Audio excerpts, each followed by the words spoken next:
Okay હિમેશભાઈ.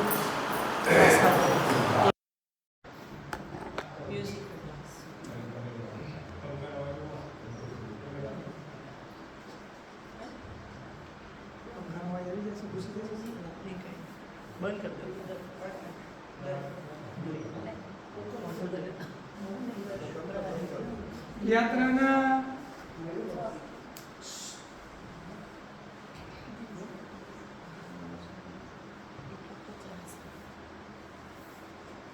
Route ઉપર ઘણી વખત ચિત્ર વિચિત્ર માન્યતાઓ પણ હોય.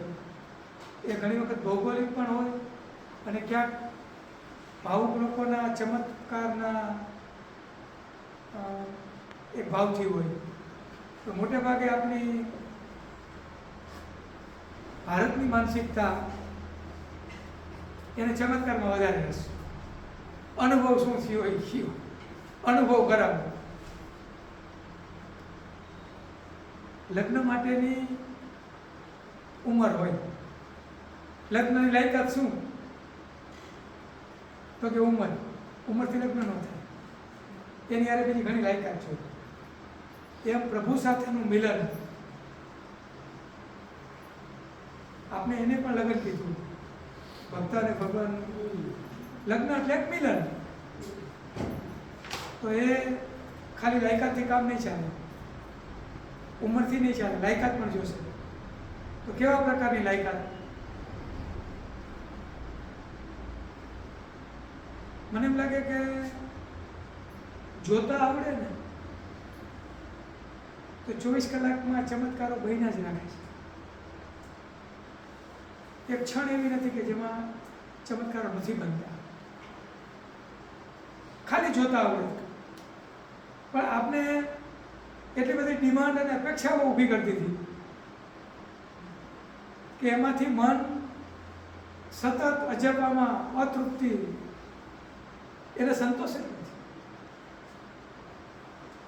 જ્યારે અપેક્ષા વિનાનું મન, માન્યતા વિનાનું મન એ જ્યારે થઈ જાય ત્યારે મન પાસે આનંદ સિવાય કાંઈ છે જ નહીં.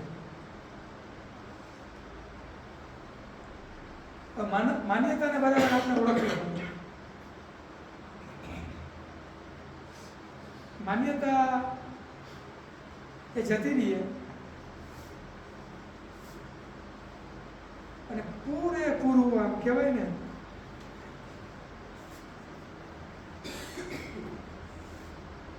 હવે આને મારે ગોટોવાળી ભેગું કરવું હોય તો થાય, મુશ્કેલી પડે, ભાગે પડે. ક્યારે થાય? કાં પલાળવું પડે, કાં બારવું પડે, કાં કાપવું પડે તો થાય. એટલે આ જ સાઈઝ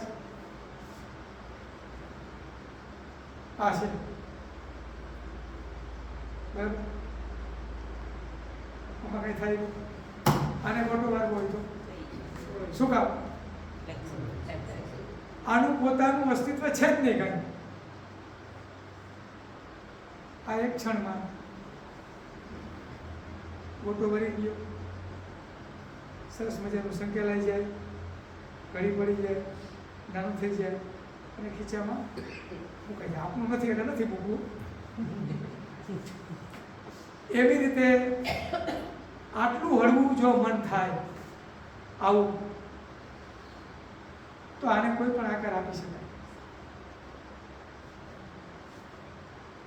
આમાં કોઈ પણ વસ્તુ ધારણ પણ થઈ શકે.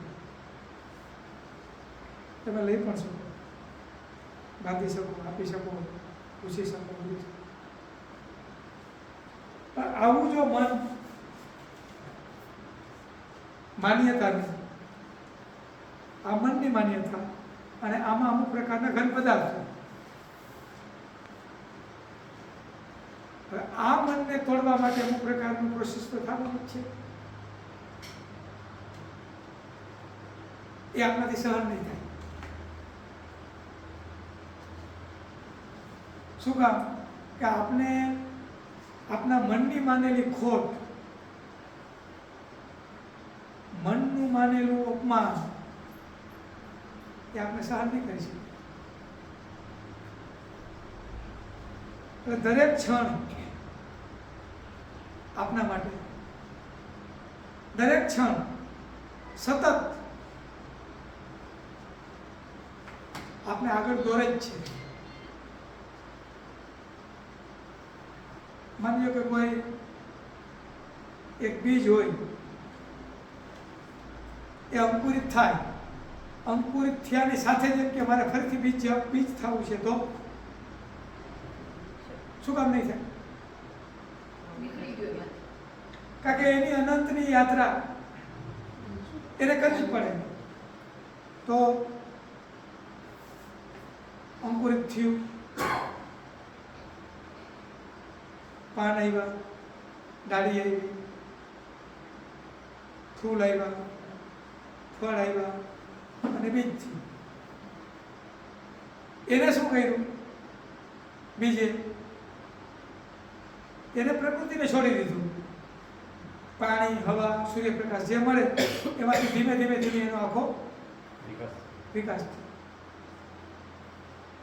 એમ આપનું જીવન પણ આત્મતત્વ એટલે પરમાત્મા એટલે કે એક વિશ્વની ચેતના કે એક વિશ્વની શક્તિમાંથી છૂટું પડ્યું અને એનું કામ જ ફરીથી ઉપર જવાનું છે. પણ આખી પ્રોસેસમાં તેને પસાર થવું પડે.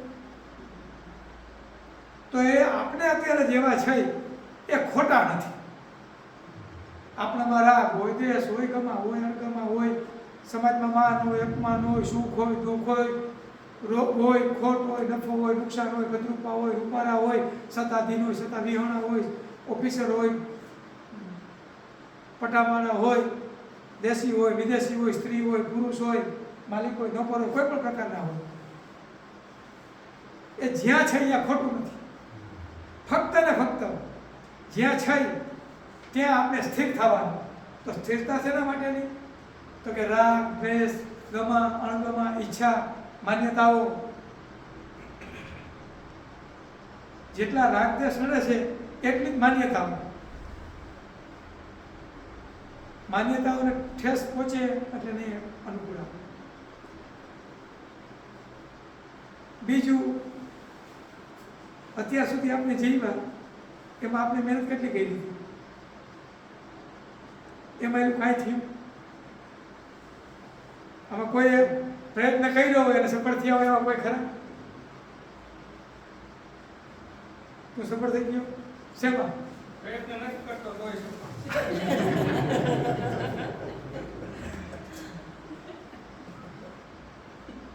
હવે તમને એમ લાગે છે કે આવતા ભવિષ્ય માટે પ્રયત્ન કરશું અને સફળ થશું?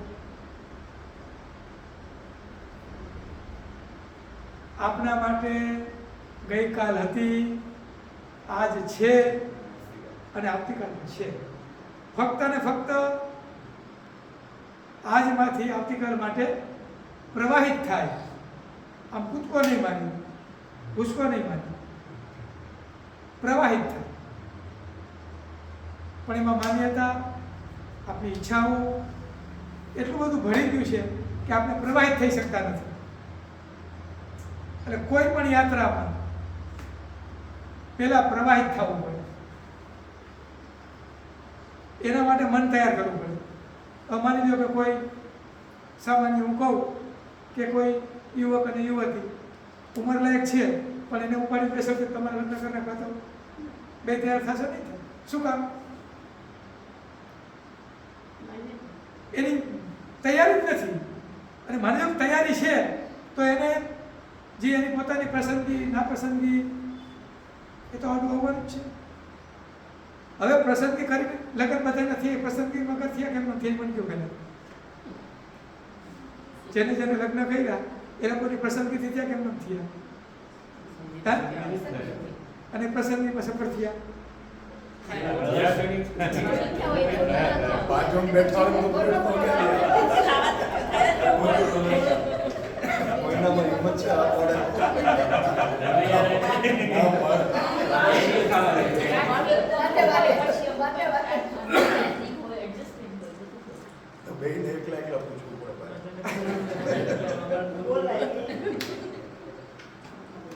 હવે જો પ્રયત્નથી સફળ બધા કરી લીધા. પસંદગીના બધા જ આપણા માપદંડો, આપણી માન્યતાઓ, આપણા સહયોગીઓનો બધાનો ઉપયોગ કરી દીધો. સફળતા મળી નહીં. શું કામ? લગ્ન સ્ત્રી અને પુરુષનું થાય ને તો ચાલે, માન્યતા અને અહંકારનું થાય તો નહીં ચાલે. આપના સ્ત્રી પુરુષ સાથે બંનેની માન્યતા,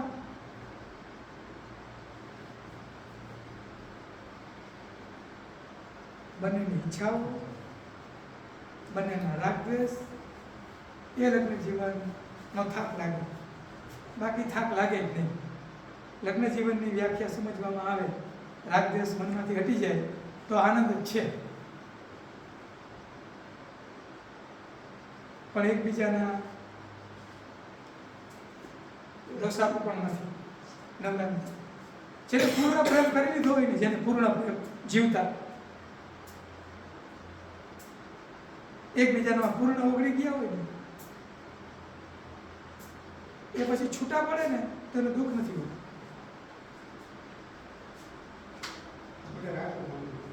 કારણ કે શું કામ? તો કે ઓગળેલમાં જેટલા ઓગળેલ છે કે એને બીજું યાદ આવતું જ નથી.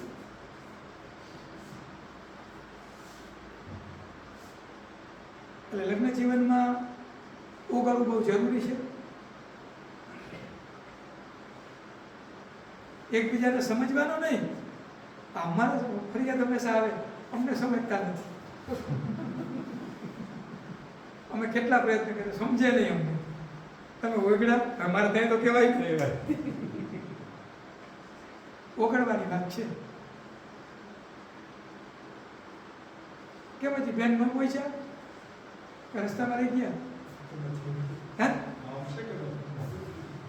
સંકલન નથી કર્યું?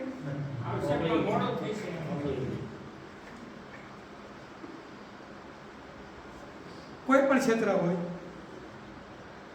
શરૂઆતમાં ખેડૂતો અને બધા લોકો ગાડા, બળદગાડા, ઘોડાગાડી, ઊંટગાડી એમાં બધા બેસતા, ઘોડા ઉપર સવાર થતા. પછી જ્યારે વાહન આવ્યા ને બેસવાના, તો બેસતા તો શરીર અકળાઈ જાય, ભરાઈ જાય. શું કામ? કે શરીરને એની યારેથી આમ લેયરમાંથી ભળવું જોઈએ ને, ભળતા નહીં. એટલે અમારે મોટી ઉંમરના લોકો ક્યારેક બસમાં બેસતા કે ટ્રકમાં જતા ને, તેમ કહેતા કે આજે તો બધું આખું શરીર ભરાઈ ગયું.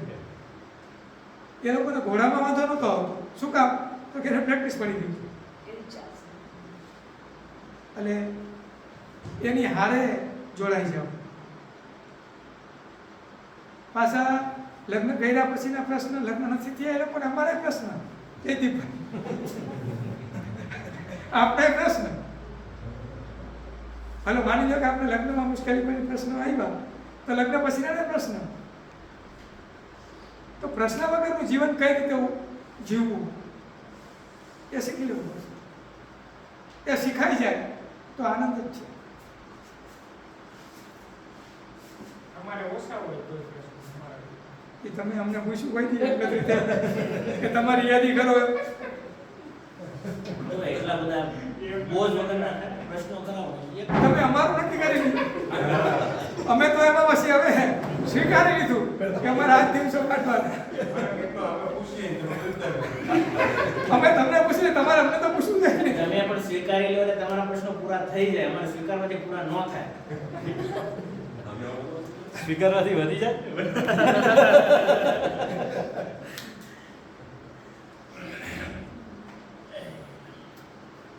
મને જે યાત્રામાં આનંદ હતો એના મૂળમાં મેં એની પરિસ્થિતિ બધી સ્વીકારી લીધી. એટલે મને એમાં ખીચડી મળતી તો આનંદ આવતો. શું કામ આનંદ આવતો?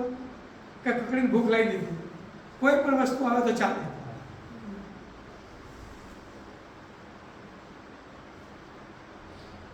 એટલે જે કહેવાય ને કે મજા હતી, અનુભવમાંથી પસાર થવાનું થયું, અનેક લોકોને મળવાનું થયું, લોકોનું તો કહેવાય ને કે આપણે નર્મદા કિનારાના લોકોના આપણે ઋણી છે, ઋષિઓના ઋણી. નર્મદાજી તો પ્રગટ થાય ચમત્કાર કરે ત્યારે, પણ લોકો જ તમને કંઈ ખાવાનું ન આપે તો કોણ પરિક્રમા, કોણ સહયોગ આપે?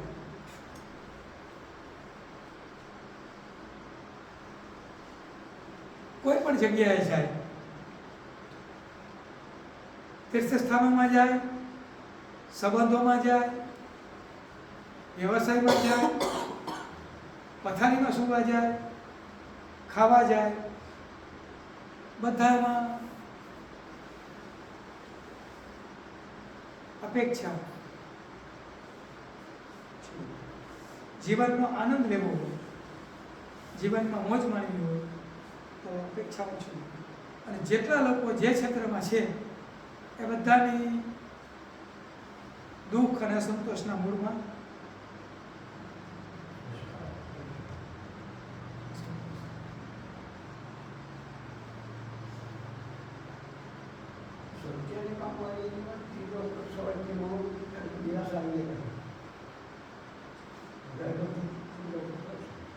કારણ કે ઉત્કંઠા આપની તીવ્ર હોય,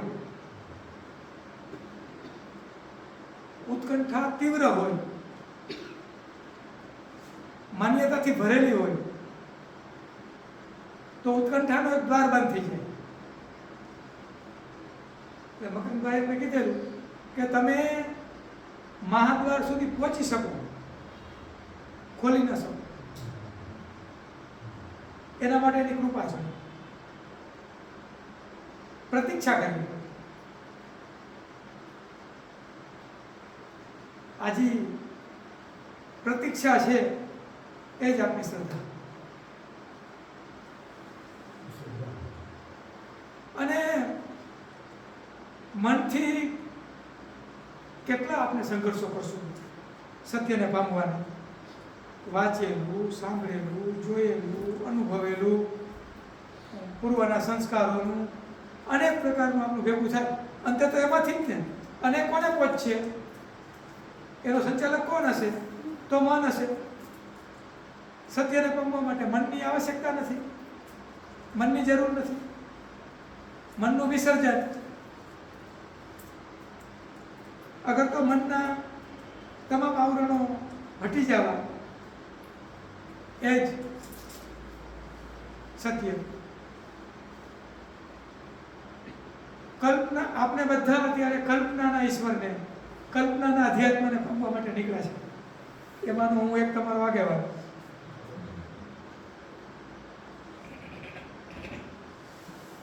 કે આમ તમે તો અમને કાંઈ હેરાન જ નથી કરતા. હો, મકરંદભાઈને અમે એટલા તંગ કર્યા છે એની કોઈ સીમા નહીં. ઘરમાં 3 વર્ષનું છોકરું હોય અને એ અટકચાળાવાળું હોય છોકરું, એ આખા ઘરને હક કરવાની, એ ભાષા ન માને, એ સમજે નહીં અને પોતાનું ગાનું ગાયા રાખે. અને અમે એવી રીતે એવા નાના બાળકની ઉંમરમાં એવા મન સાથે નંદીગ્રામમાં આવ્યા હતા. અને મકરંદભાઈ સાથે જે અમે કર્યું તો અમને એમ થાય કે અમે આ મૂર્ખાવેળા કર્યા તો ભાઈ કેટલા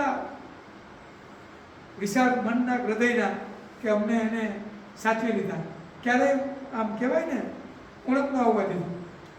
અમે 10ની નોટ કાઢી કે ભાઈ 1000 રૂપિયાનો માલ લાવો, એટલે અમારો ભાવ 10 રૂપિયા હોય અને અમે અપેક્ષા ભાઈ પાસે 1000 રૂપિયાનો માલ લગાડે.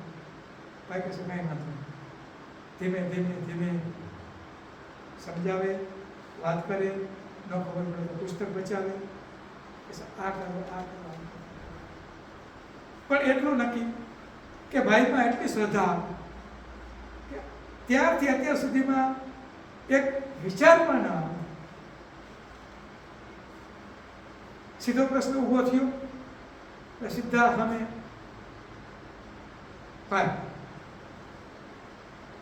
રામકૃષ્ણદેવ અને ભાઈ સીધા દીદી વસ્તુ એમાંથી તનમાંથી ક્યાં મહાપુરુષનું શું કીધું એનો સીધો સર્વ.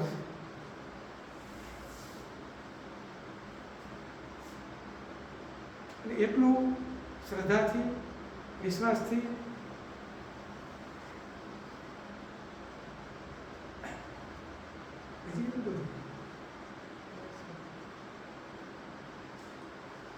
આ શ્રદ્ધા અને વિશ્વાસ એ આપના વાણી, વ્યવહાર, ચરિત્ર, વ્યસન અને ફેશન. આ 5 વસ્તુનો આપને બરાબર એની માથે નજર રાખી ફેશનથી શરૂઆત કરી નીચેથી ઉપર જાય, ઉપરથી નીચે આવશું જ નહીં મજા આવે.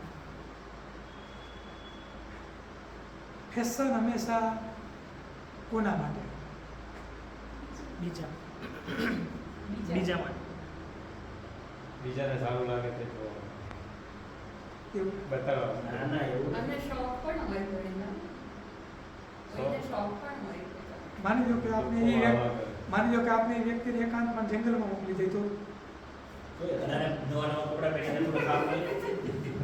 નવા નવા કપડાં પહેરીને આપણે પોતાને સારું કરવાની ના જંગલમાં મોકલી ગમે ત્યાં નવા કપડાં પહેરીને એ તો કહેવાનું છે, બાકી તમે પહેરીને થોડા જાય જંગલમાં નવા કપડાં પહેરીને. એ તો હમણાં કોઈને કહેવાનું. એકાંતનો અભ્યાસ કરો આમાં હે? એકાંતનો અભ્યાસ કરો કોઈને એકાંતમાં રહ્યા હોય ને ફેશન કરી હોય એવું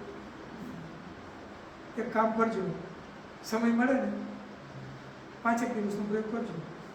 આરીસો નહીં રાખવાનો. આરીસા વગર તો દેખાય કેવી રીતે? ફેશનમાં તારે દેખાવ છે. દેખાવ ને તે દેખાવાનું તો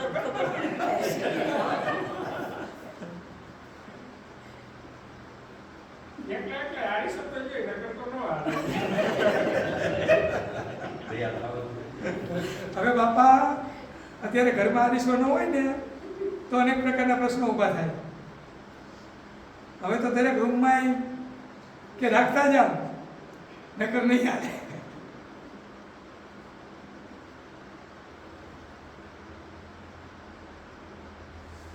ફેશનમાં જિંદગી નીકળી જાય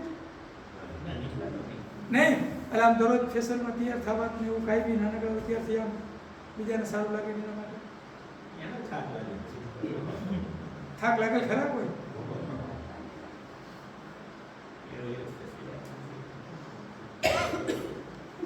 એક આપના મોટા મહાપુરુષ થઈ ગયા, એના ગુરુ મળ્યા, અહંકાર મુક્ત થઈ ગયા. અહંકારમાંથી કાઢવા માટે કરવું શું? તો કે તારા ગામમાં તું નગ્ન આટો મારી આવ અને એને મરાવી દો.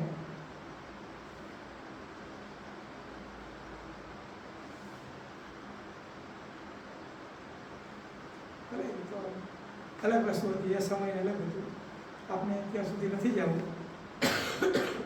પણ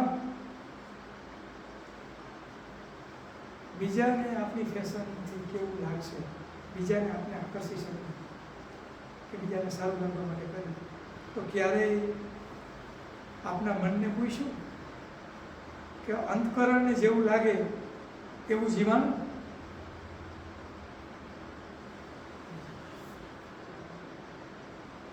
અંતકરણને પૂછ્યું કે આજ ભાઈ ત્યાં આખો દિવસમાં વ્યવહાર કર્યો, એ વ્યવહાર કેવો કર્યો?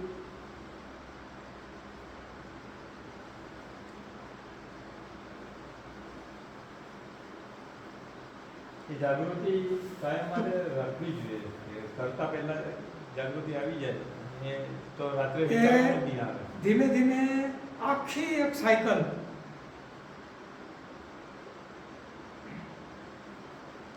એ સાયકલ પેલા ગોઠવવી પડે, આખું ચક્કર ગોઠવવું પડે. એ ચક્રની અંદર બરાબર જો આપણે ફિટ થઈ જાય તો એમાં આપણું કામ ચાલુ થાય.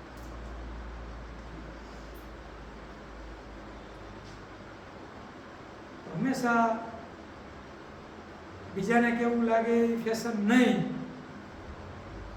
ફેશન એ કરો કે મારી અંદર બેઠેલો છે એને મારા વ્યવહારથી કેવું લાગશે. મારે કોઈ સાથે ખરાબ વ્યવહાર નહોતું કરવું છતાં મારે થઈ ગયું, કાંઈ વાંધો નહીં, ભલે થઈ ગયું, બીજી વાર નહીં કરું. બીજી વખત થોડું અધૂરું થયું, ત્રીજી વખત થોડું કર્યું. એક દિવસમાં આ ક્રમ કરતા નહીં, કારણ કે આખી જિંદગી આપણે જેને ધંધામાં ખોટું બોલીને કે વેપાર કે સંબંધોમાં કર્યું હોય, તમે એક દિવસમાં સુધારો કરી નાખો તો એની આદત ઊભી થશે. તો ધીમે ધીમે એનો ક્રમ, અમુક વસ્તુ આપણી રીતે અંદરથી ધીમે ધીમે બદલતા આપણે જે વિશ્વાસ આવે કે હવે મને વાંધો નથી. ગાંધીજીએ પોતાની આત્મકથા લખી, ક્યારે લખી? એની મનની બરાબર પક્વતા આવી ગઈ હતી કે હવે હું અત્યારે જે છું એ લોકો વચ્ચે છું, અને લોકો વચ્ચે નહોતો ત્યારે હું કેવો હતો એ વાત લોકો વચ્ચે મૂકી. પરિવર્તનનો દ્રષ્ટિકોણ કેળવેલો હોય તો પરિવર્તન થાય, પણ દ્રષ્ટિકોણ તો આપવો જોઈએ. તો એક દ્રષ્ટિકોણ બદલશે. આપણે ફક્ત ને ફક્ત રૂપ, રંગ, સ્વાદ, સત્તા, સંપત્તિ, માન, કીર્તિ એની પાછળ જો આપણે મનને લગાડી દેશું તો આ વસ્તુ નહીં મળે. એટલે એમાંથી મનને ખેંચી બેસાડો, પછી જે ઠીક લાગે કરી.